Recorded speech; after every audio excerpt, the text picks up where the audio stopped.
कृषि दर्शन कार्यक्रम में सब किसान भाई मन के जतरू भाई बटले बहुत बहुत जोहार। और साथ ही रुमकी का भी जोहार है। का हाल चाल है भौजी? बहुत बढ़िया, आप कैसे हैं? एकदम बहुत नगद। और हमारे किसान जो हमारे दोस्त हैं वो कैसे हैं भाई? भाई उमन भी नगदे हैं। कारण है कि देखो नहीं आसरा करत है कि हमरे मन का व्यवस्था करके उमन खातिर लाइन ही तो फटाफट बता देवे कि आज हमरे मन कृषि समाचार में का देखत और का जानब और बाजार भाव कैसन रही शिखर बारे में। हाँ, तो ऐसा करते हैं कि उन्हीं को देखने दे देते हैं और हम लोग जो है ना जाके जल्दी जल्दी इकट्ठा करते हैं जो जानकारी देनी होनी। एकदम एकदम चलो तो चलिए आप देखिए कृषि समाचार, हम तुरंत आते हैं फिर। नमस्कार, कृषि समाचार में आपका स्वागत है। आपके साथ मैं हूं सबा गुलरेज। आइए देखते हैं आज कृषि समाचार में क्या है खास। अजय बराज सिंचाई परियोजना से 40,510 हेक्टेयर भूमि होगी सिंचित। राज्य के विभिन्न जिलों में स्थित कृषि प्रक्षेत्र को किया जा रहा है विकसित। नवीन हसिया फसल कटाई के काम को करता है आसान। और अब समाचार विस्तार से। संथाल परगना की महत्वपूर्ण सिंचाई परियोजना अजय बराज से वर्ष 2014-15 में सिंचाई कार्य शुरू कर देने की योजना बनाई जा रही है। इस परियोजना से 40,510 हेक्टेयर भूमि को सिंचाई की सुविधा मिल सकेगी। इस वर्ष सिंचाई अंचल जामताड़ा में 5 शाखा नहर और 45 वितरणियों का नए सिरे से प्राक्कलन बनाने का प्रावधान किया गया है। बराज गेट, मुख्य नहर और शाखा नहर लगभग 85% काम पूरे हो चुके हैं। कृषि विभाग द्वारा राज्य के विभिन्न जिलों में स्थित कृषि प्रक्षेत्र विकसित किया जा रहा है। वहां विभिन्न फसलों के आधार पर प्रमाणित बीजों का उत्पादन किया जा रहा है।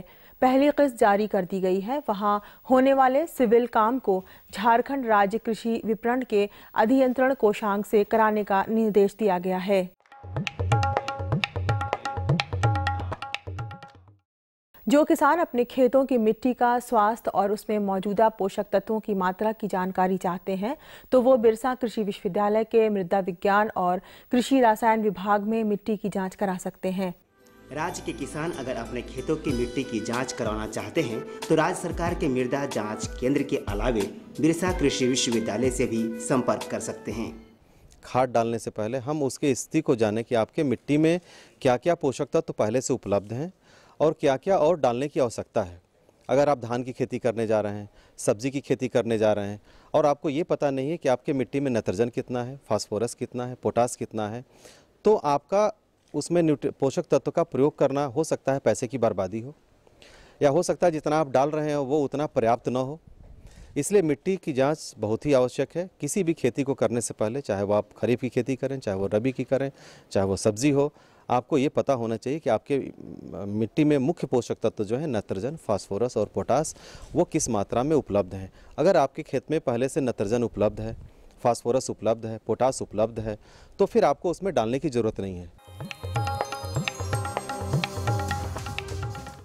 जो किसान खरीफ मौसम में मक्का की खेती करने जा रहे हैं तो अपने फसल के बेहतर उत्पादन के लिए हाइब्रिड किस्म HQP M5, मालवीय मक्का 2 और विवेक 9 लगाएं। खरीफ मौसम में मक्का की फसल से बेहतर उपज लेने के लिए जिन उन्नत प्रभेदों का चयन करना ज़्यादा फायदेमंद होगा, उस संबंध में हमारे कृषि विशेषज्ञ की सलाह है। झारखंड राज्य में जो किसान भाई खरीफ में मक्के की खेती करना चाहते हैं उनको चाहिए कि अगर वो हाइब्रिड की किस्में लगाना चाहते हैं तो उनको अगर पूर्ण अवधि की फसल अगर वो समय पर बुआई कर रहे हैं तो HQPM1 तथा HQPM5 जैसी किस्म को वो लगा सकते हैं। और अगर उनको मध्यम अवधि की किस्म चाहिए तो उसके लिए वो मालवी मक्का 2 की किस्म का चुनाव कर सकते हैं। छोटी अवधि के लिए अगर उनको 80 से 85 दिन में तैयार होने वाली किस्म चाहिए तो विवेक 9 करके एक किस्म है अल्मोड़ा की, जिसका वो प्रयोग कर सकते हैं। अगर किसान भाई कंपोजिट वैरायटी का प्रयोग करते हैं तो उसके लिए उन्हें स्वान, BVM2, BM1 जैसी किस्मों का प्रयोग करके वो अच्छा उत्पादन प्राप्त कर सकते हैं। नवीन हसिया पारंपरिक हसुआ से आधुनिक और उसके बेहतर कटाई करने वाला उपकरण है। ये अपनी बनावट, हैंडल, दांत और धातु की खूबियों के कारण साधारण हसुआ के बनिस्बत बेहतर कटाई करने में सक्षम है। चारों उरांव नाम है उस सफल किसान का जो चुनिंदा सब्जी फसलों की उन्नत खेती करने में माहिर हैं। ये अभी अपने खेतों में सब्जी फसल टमाटर लगाए हुए हैं। सफल किसान चारों उरांव बाजार में किस मौसम में किस कृषि उत्पाद की मांग तेज रहेगी और उससे कितना मुनाफा होगा, इस बात से अच्छी तरह से वाकिफ है। अपने खेतों में लगे टमाटर से अच्छी उपज और अच्छी आमदनी के लिए क्या कर रहे हैं, आइए इन्हीं से जानते हैं। टमाटर का खेती लगाए हुए हैं, इसी से परिवार सब मिल के लगाते हैं, परिवार चलाते हैं। टमाटर खेती लगाए हैं अभी तो। टमाटर खेती में तो इनकम बहुत आता है, बहुत अच्छी तरह से कमाते हैं और दूसरों को कहते हैं इसी तरफ से बढ़िया से अपना खेती लगाए हैं, बढ़िया से देखभाल करें, इसी तरफ खेती लगा के सबसे बढ़िया परिवार चला लें। और अब एक नज़र राज्य के 5 प्रमुख शहरों के मौसम के मिजाज पर।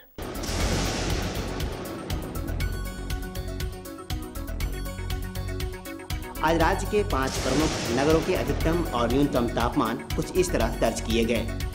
रांची का अधिकतम तापमान 31 डिग्री सेल्सियस और न्यूनतम 18 डिग्री सेल्सियस। जमशेदपुर का अधिकतम तापमान 36 डिग्री सेल्सियस और न्यूनतम 21 डिग्री सेल्सियस।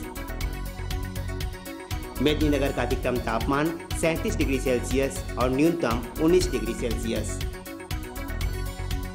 वहीं देवघर का अधिकतम तापमान 40 डिग्री सेल्सियस और न्यूनतम 22 डिग्री सेल्सियस दर्ज किया गया।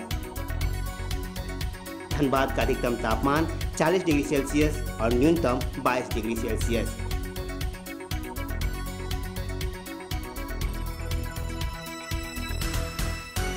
और अब मंडी भाव में आइए नजर डालते हैं अनाजों के भाव पर।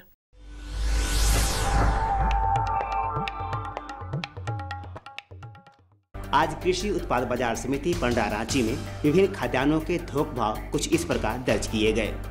चावल मोटा 1800 रुपये से 1950 रुपये, चावल मध्यम 2000 रुपये से 2100 रुपये, चावल उत्तम 2200 रुपये से 2500 रुपये, गेहूँ 1500 रुपये से 1600 रुपये, चना 4700 रुपये से 5100 रुपये, दाल अरहर 6700 रुपये से 6900 रुपये, दाल मसूर 4300 रुपये से 4500 रुपये, दाल चना 5700 रुपये से 5900 रुपये, सरसों तेल 9900 रुपये से 10000 रुपये, चीनी 3250 रुपये से 3300 रुपये, आलू 600 रुपये से 700 रुपये और प्याज 1100 रुपये से 1200 रुपये प्रति क्विंटल रहा। कृषि समाचार में आज इतना ही। अगले दिन अगले अंक में फिर मुलाकात होगी कुछ ताज़ा तरीन खबरों के साथ। तब तक के लिए दीजिए इजाजत। नमस्कार, जोहार। कृषि समाचार के बाद एक धाम फिर किसान भाई मन के बहुत बहुत स्वागत है।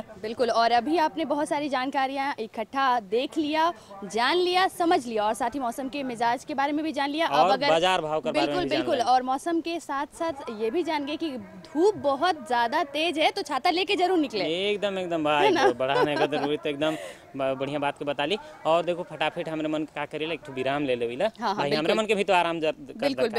तो यहाँ पर हम लोग लेते हैं एक छोटा सा विराम के बाद हम पुनः हाजिर होंगे और फटाफट ढेर सारी जानकारियाँ आपके लिए। ये लो और बताओ। बस। अरे ये क्या भैया जी, बस इतनी सी रासायनिक खाद? किसानी छोड़ रहे हो क्या? किसानी नहीं, नादानी छोड़ रहे हैं। मिट्टी की जांच कराई है। अब तो लालाजी जितनी जरूरत है उतने ही उर्वरक खेत में डालेंगे। हाँ, किसान भाई आज ही अपने जिले की नजदीकी भूमि परीक्षण प्रयोगशाला में मिट्टी की जांच जरूर करवाएं और मिट्टी में पोषक तत्व, नमी व पौधे के विकास को देखते हुए केवल जरूरत के अनुसार ही पोषक तत्व डालें। और हाँ, मिट्टी में गंधक, जस्ता, बोरोन जैसे सूक्ष्म पोषक तत्वों का पता लगाना भी न भूलें। उर्वरक और जैविक खाद के सही उपयोग से भूमि का उपजाऊपन बनाए रखें, उत्पादकता बढ़ाएं, खर्चा घटाएं और बहुमूल्य विदेशी मुद्रा बचाने में भी सहयोग दें। और हाँ, धीमी गति से नाइट्रोजन उपलब्ध कराने वाले उर्वरकों जैसे नीम लेपित यूरिया को प्राथमिकता दें और यूरिया का पत्तों पर छिड़काव करें। अरे वाह, तू तो सचमुच समझदार हो गया रे। अधिक जानकारी के लिए संपर्क करें जिला कृषि अधिकारी या किसान कॉल सेंटर।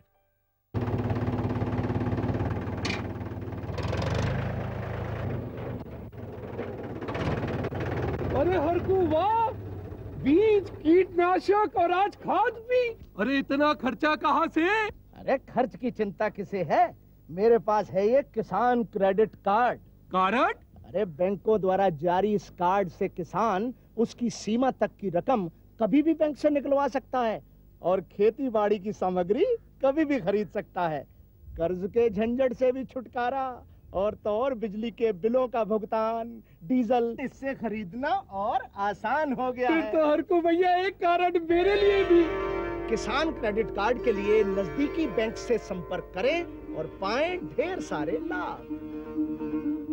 खुशबू की फुहार में, स्वाद की बहार में, तरक्की की तानों में, खिलती मुस्कानों में, हरे भरे पौधों में, बड़े बड़े सौदों में, मधुर भिनभिनाहट में, खुशियों की आहट में।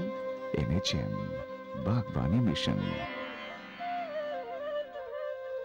हमारी चाहत आपकी मुस्कुराहट। विराम कर बाद एकदम फिर किसान भाई मन का हमरे मन स्वागत करीला। बिल्कुल। और जो आज की हमारी जानकारी है ना, वो सीधे हम इनसे जानेंगे। पता है कैसे? एकदम किसान भाई देखो, हमरे मन तो गर्मी दिन में बेस से रहबे करीला, हमरे मन अपन ध्यान रखबे करीला संगे संगे। लेकिन आपने बहुत सारे पशु पाल रखे हैं। एकदम उनकी देखभाल करते हैं सही से? वह नहीं कहत थी कि हमरे मन तो अपन देख रेख कर लेविला, संगे हमरे कर जे पशु मन है, पशुधन मन है, उमन कर भी तो हमरे मन के देख रेख जरूरी हो जाएला। तो उसके लिए क्या करते हैं आप? क्या देख रेख करते हैं? समय पे खाना देते होंगे, समय पे पानी दे देते होंगे, लेकिन और भी बहुत सारा देख रेख है। देखो ऐसा है नहीं कि बहुत सारा रोग जे लाग जाएला पशु मन में, उमन कर पता नहीं लागेला, तो जे रक्त जांच होएला। अरे भाई इन्हें तो पता है, मैं सोच रही थी कि इन्हें बताऊंगी। बढ़िया। नहीं भाई, हम किसान ही और हम पशुपालन तो करबे करीला, संगे संगे जानकारी भी है। तो आओ हमरे मन रक्त जांच कर क्या उपयोगिता है इकर बारे में जानकारी फट से कर लेवेला विशेषज्ञ से। बिल्कुल, और उनसे तो जानकारी लेंगे ही, लेकिन साथ ही ये भी हम आपको बता दें कि अगर जो रक्त जांच होता है ना, उससे सही जो बीमारी पकड़ी ली होती है ना जानवरों को, वो सही जानकारी एकदम साफ हो जाती है और जो भी उपचार होता है वो सही तरीके से हो पाता है। एकदम सुपर कहली भौजी। चलिए लेते हैं ये जानकारी। तो विशेषज्ञ हैं डॉक्टर AR देव, तो इनका से फटाफट हमरे मन जानकारी कर लो। डॉक्टर साहब से हम पहले ये जान लेंगे कि रक्त जांच आवश्यक क्यों है और किन किन पशुओं में ये करनी चाहिए। बहुत ही अच्छा टॉपिक्स है, किसान भाइयों को जानकारी होना चाहिए। किसान भाई जानते हैं बहुत सारे परजीवी जो रक्त तो चूस लेता है, और बहुत सारे परजीवी जो है ब्लड का सेल जो से RBC है जिसको कहते हैं, रेड ब्लड सेल कहते हैं, उसका भीतर घुस जाता है और पता नहीं चलता है जो कितना डैमेज कर दिया। जनरली जब भी कोई पैरासाइट सेल में घुस जाएगा तो उस रक्त का सेल को ख़त्म कर देता है, जिसके कारण बहुत ज़रूरी है बीच बीच में डॉक्टरी सलाह लेके आप जांच करते रहिए। बहुत सारे बीमारी है जैसे आपका प्रोटोजुआन पैरासाइट, जिसके लिए हम लोग चिंतित है, आप भी चिंतित है, क्योंकि उसमें जानवर का मौत भी हो जाता है। जो किसान आप जानते हैं कोई भी जानवर जैसे बहुत सारे दूर से लाते हैं, जैसे 400-500 कोई 1000 किलोमीटर दूर से लाते हैं, लाने का बाद 15 दिन का बाद उसमें बुखार हो जाता है।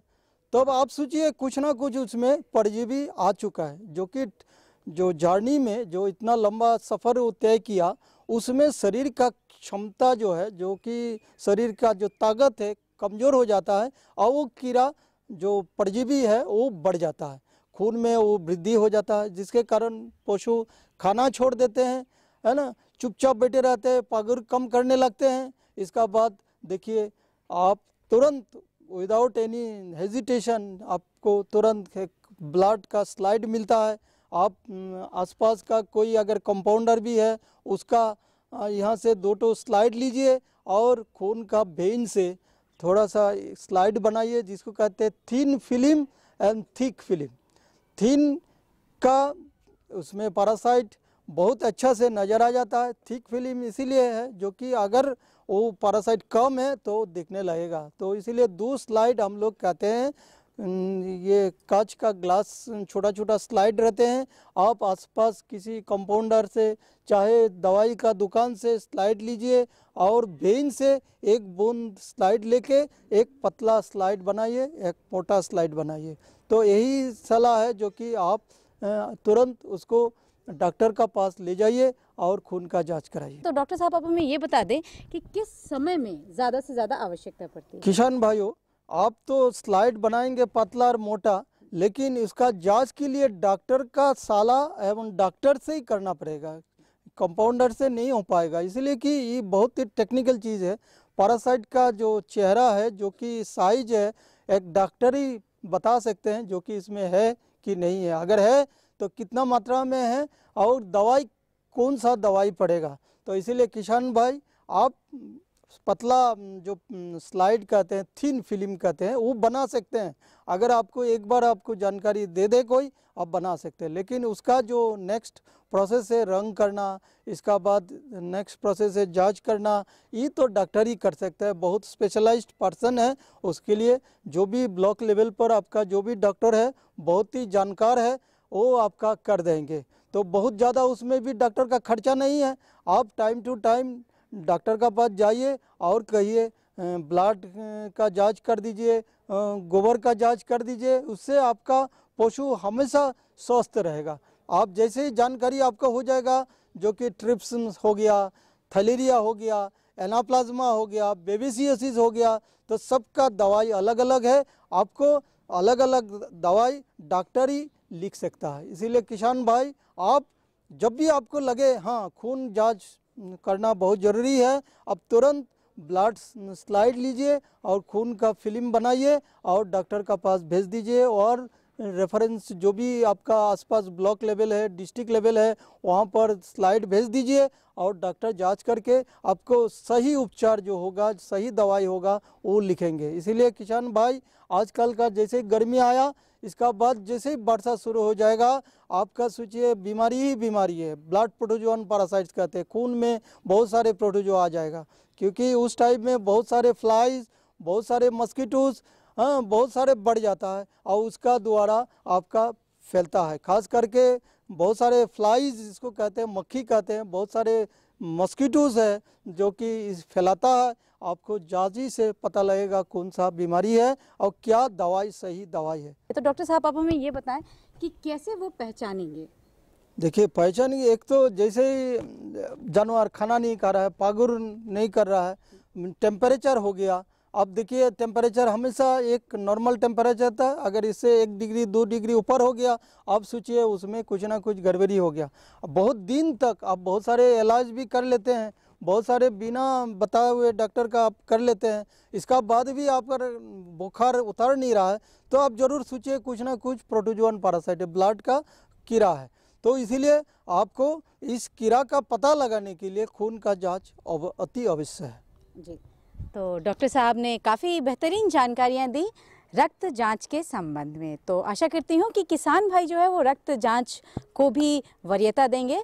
बहुत बेहतरीन जानकारियाँ देने के लिए डॉक्टर साहब आपका बहुत बहुत धन्यवाद, आप हमारे इस कार्यक्रम में आने के लिए और किसान भाइयों को जानकारी देने के लिए। तो किसान भाई, आज के लिए इतना ही, नमस्कार। कैसा जानकारी भी बहुत बढ़िया। वो जो मैंने कहा था ना कि सही जानकारी हो और अगर पता चल जाए कि क्या रोग है, तो निदान बहुत जल्दी और बहुत आसानी से हो जाता है, हो जाला और पशुधन कर भी सुरक्षा हो जाला। तो गर्मी दिन में हमारे मन की सबके बड़ा ध्यान देवे जरूरी है किसान भाई मन। और फटाफट एक और जानकारी हमारे मन के हो जाए चाहिए। क्या है वो जानकारी? देखो, हमारे मन जे एखन बहुत तरह कर जे खेती करते आवती, सब्जी मन कर खेती है, तो इसने है बोदी दाल जे है उकर, जो बोदी का जो हम लोग दाल यूज में लाते हैं, हाँ, तो उकर कैसे हमारे मन उकर देखभाल कर सकीला। कारण भाई खेती है तो समय समय पर देख रेख करना बहुत जरूरी है। तो इकर बारे में हमरे जानकारी कर लो। बिल्कुल, तो चलिए लेते हैं ये भी जानकारी। हाँ, तो विशेषज्ञ हमारे मन के बतावें, और विशेषज्ञ हैं जयलाल महतो। सबसे पहले डॉक्टर साहब हमें ये बताएं, जो बोदी की खेती की तैयारी हमारे किसान भाई किस प्रकार करें? एक्चुअल में है कि देखिए, हमारे पास तो जो बोदी होती है वो खरीफ में करते हैं। वैसे तो हमारे यहाँ झारखंड में जो साल भर ही आप सब्जी के रूप में खाते हैं, लेकिन दलहन के रूप में जो है हम 2 बार लगाते हैं, एक खरीफ में लगाते हैं और एक जो है अभी समर में लगाते हैं। तो समर के समय है कि इसको जो है 15 फरवरी से 15 मार्च तक इसका सोइंग हो जाना चाहिए। ठीक है, ये इसका रिकमेंडेड। इसमें जो है कि आप जो है खेत की तैयारी उसी तरह से है जो आप खरीफ में करते हैं, मतलब कि 2 से 3 बार खेती कर लें, को अच्छी तरह से जुताई कर लें, और उसके अंदर अंतिम बार जैसे 2 बार जुताई करने के बाद में तीसरा बार जो देते हैं, उस समय जो है आप गोबर खाद को जो है 5 टन पर हेक्टेयर के हिसाब से छिड़काव कर दें, और उसके बाद में लास्ट में इसको जुताई करके और उसके अंदर पाटा दे दें। इस तरह से आप खेत का तैयारी कर सकते हैं। किसान भाई के लिए और भी है क्या कि आप थोड़ा सा ये ध्यान दें कि आपका यहाँ हमारे झारखंड में जो है अम्लता का प्रभाव है। कहने का मतलब कि अगर हमारे में अम्लता जो है 5 से कम है, तो उसको जो है ना चूना का हम लोग प्रयोग करते हैं। चूना का भी हमारे यहाँ रिकमेंडेशन है कि 3 क्विंटल प्रति हेक्टेयर के हिसाब से लाइन में देते हैं। जो हमारे यहाँ देख रहे हैं कि अभी सोइंग हुआ है, सब लाइन में किया हुआ है, तो लाइन में ही हम चूना को देते हैं। हल्का सा चूना को डालकर उसका लकड़ी से जैसे लाइन में हो उसको थोड़ा सा मिला देते हैं, तब उसमें खाद बीज और जो होता है वो डालते हैं। ठीक है, तो ये हो गया खेत की तैयारी। बोदी का उन्नत प्रभेद या इसकी तैयारी का समय या उसकी उपजाऊ की उचित क्षमता क्या है, इसके बारे में आप किसान भाई को क्या कहना चाहेंगे? प्रभेद के विषय में है कि हमारे यहाँ 2 तरह के प्रभेद हैं। एक प्रभेद है पंत लोबिया 1 है और पंत लोबिया 2 है। पंत लोबिया 1 जो है वो जो है थोड़ा लेट टाइप का है, जो कि 75 से 80 दिन में हो जाता है, और पंत लोबिया 2 जो है वो अर्ली टाइप का है, जो 60 से 65 दिन में हो जाता है। इस तरह से अब है कि गर्मी के समय में हम जो लाइन से लाइन की दूरी जो है 30 सेंटीमीटर देते हैं और पौधा से पौधा की दूरी जो है 15 सेंटीमीटर देते हैं। ठीक है, उसके बाद में जो है बीज के जो दर हो जाता है प्रति हेक्टेयर वो जो है अभी 40 किलो प्रति हेक्टेयर के हिसाब से लगता है, क्योंकि दूरी कम हो जाता है पंक्ति से पंक्ति की दूरी, इसलिए इसमें 40 किलो लगता है।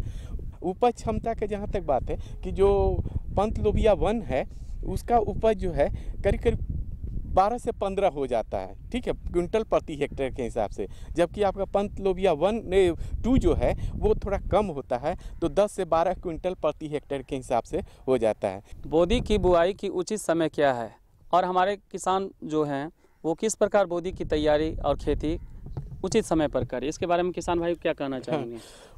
एक्चुअली में जो है कि जब भी आप अभी गर्मी में लगाएंगे तो इसका बुआई जो है 15 फरवरी से 15 मार्च के बीच में ज़रूर कर दें, जिससे कि आपका उपज क्षमता जो है इसका जो 15 क्विंटल के लगभग आपको सीड मतलब बीज मिल जाता है, जो कि आपको मतलब कि दाल के रूप में प्रयोग करते हैं, ये आपको मिल सकता है। उसके बाद में जो है आप जो खाद वगैरह के विषय में है तो इसमें जो है खाद की मात्रा जो है आपको NPK जो है वो आपको 20-40-20 के हिसाब से जो है ये जो जब 10 किलो यूरिया जो है और 88 किलो DAP है और उसके बाद में पोटास को जो है 40 किलो देंगे तो ये जो है 20-40-20 का जो मात्रा है ये पूरा हो जाता है। हाँ, एक बात याद रखिएगा कि DAP जो आप डालते हैं DAP पोटास और यूरिया डालें, इसमें सल्फर का मात्रा नहीं होता है, तो अलग से सल्फर की मात्रा देना पड़ता है। अगर इसी चीज़ को हम SSP को अगर प्रयोग करेंगे तो उससे जो है सल्फर की मात्रा भी हमारी प्रयुक्त हो जाता है, मतलब कि इसके लिए आवश्यकता जो है सल्फर का वो उचित हो जाता है। ठीक है, किसान भाई बीजों उत्पादन के लिए अगर बोदी की खेती करे तो उसके बारे में आप किसान भाई को क्या कहना चाहेंगे? हाँ, किसान भाई बीज उत्पादन के लिए मतलब कि हम जो बीज को जो हम फसल को ले रहे हैं उसी तरह से है, लेकिन इसमें जो है 2 स्टैंडर्ड होता है जिसको हम मानते हैं। एक जो है खेत की मानक होती है और उसके अंदर बीज की मानक। जब खेत की मानक के बात आता है तो उसमें जो है एक होता है पृथकता दूरी, कहने का मतलब कि 10 मीटर के दूरी में जो आप फसल जिस प्लॉट में आप बीज उत्पादन कर रहे हैं उसके 10 मीटर के चारों तरफ में कोई दूसरा ये बोदी का फसल नहीं होना चाहिए। एक तो ये है। दूसरा है कि अगर इसी वैरायटी का अगर आप जो वैरायटी का सीड उत्पादन कर रहे हैं उसी वैरायटी का भी 10 मीटर के दूरी में नहीं होना चाहिए जो कि अशुद्ध हो, कहने का मतलब उसमें मिक्सचर हो तो उसको 10 मीटर के बाहर ही होना चाहिए चारों तरफ। ठीक है, तो ये हुआ पृथकता दूरी। उसके बाद में है कि कुछ बीमारियां होती है जैसे कि एंथ्रेक्नोज है, फिर उसके बाद में काउपी मोजेक है, या उसके बाद में इस तरह के और भी जो बीज जनित बीमारियां हैं, इन सभी का मात्रा जो है एकदम जो है ये 0.2 से लेकर 0.1% तक फील्ड में होना चाहिए। ये जो है स्टैंडर्ड जो है आप फाउंडेशन और सर्टिफाइड दोनों के लिए वैरी करता है। उसके बाद में जो है कि अन्य वैरायटी के सीड जो है वो 5% जो है 5 प्रति 10 kg जो है होना चाहिए केवल फाउंडेशन में, और सर्टिफाइड में 10 पर केजी के हिसाब से होना चाहिए, उससे ज़्यादा नहीं होना चाहिए। वीट सीड का भी यही हाल है कि 5 सीड जो है फाउंडेशन के केस में होना चाहिए प्रति केजी, और उसके बाद में 10 जो है प्रति केजी जो है सर्टिफाइड सीड के होना चाहिए। ये स्टैंडर्ड है जिसको कि आपको करना है। रजिस्ट्रेशन का प्रोसीड्यूर है कि जो आप एक पहले जो है आप NSC से रिकमेंडेशन करेंगे कि हम ये वैरायटी का सीड प्रोडक्शन करने जा रहे हैं, वो आपको फॉर्म देंगे, वो भर लेना है, उनकी फीस दे देना है। इंस्पेक्टर आएंगे, वो आपको फील्ड के मुआयना करेंगे, मुआयना के बाद में सर्टिफाइड हो जाएंगे तो आपका ये सीड प्रोसेस में आ जाएगा। सीड प्रोडक्शन आप इसको जो है आप सीड के रूप में बेच सकते हैं। हमारे विशेषज्ञ ने आपको कितनी अच्छी जानकारी दी। जो बोदी की सामूहिक खेती किस प्रकार करें, आशा में पूर्ण विश्वास है आप अवश्य लाभान्वित होंगे। अब हम विदा चाहते हैं। आपने जो इतनी अच्छी जानकारी दी, आपको बहुत बहुत धन्यवाद। किसान भाइयों, आपको भी नमस्कार, जोहार। बड़ा नगद जानकारी विशेषज्ञ डॉक्टर जयलाल महतो दिले भौजी। तो अब सही तरीके से जो बोदी के दानों की जो दाल बनता है वो अब सही तरीके से हमें मिल पाएगा। एकदम एकदम, और हमरे मानो बढ़िया से ओकर खेती कर सकीला और बढ़िया से दाल के खा सकीला किसान भाई। तो हाँ, बस बोलते भी रहिएगा या आगे भी कुछ बताना है भाई। अरे भाई, तो है तो देखते कि घड़ी हमरे मन के कहत है। हाँ। फटाफट किसान भाई मन के एकदम पता के लिखाई दो आप। तो बिल्कुल बिल्कुल, तो आप जल्दी से हमारा पता लिख लीजिए। और हमारा पता है कार्यक्रम कृषि दर्शन, कृषि प्रकोष्ठ द्वारा केंद्र निदेशक, दूरदर्शन केंद्र, रातू रोड, रांची। पिन संख्या हम बताए दो भौजी, बिल्कुल बिल्कुल 834001। तो किसान भाई मन और मन पता के जान ले ली और फटाफट हमरे मन के अपन सुझाव लिख भेजो और रोमन का सुझाव का आसरा में हमरे मन रहब। तब तक ले हमरे मन के देव विदा। चलो तब जोहार।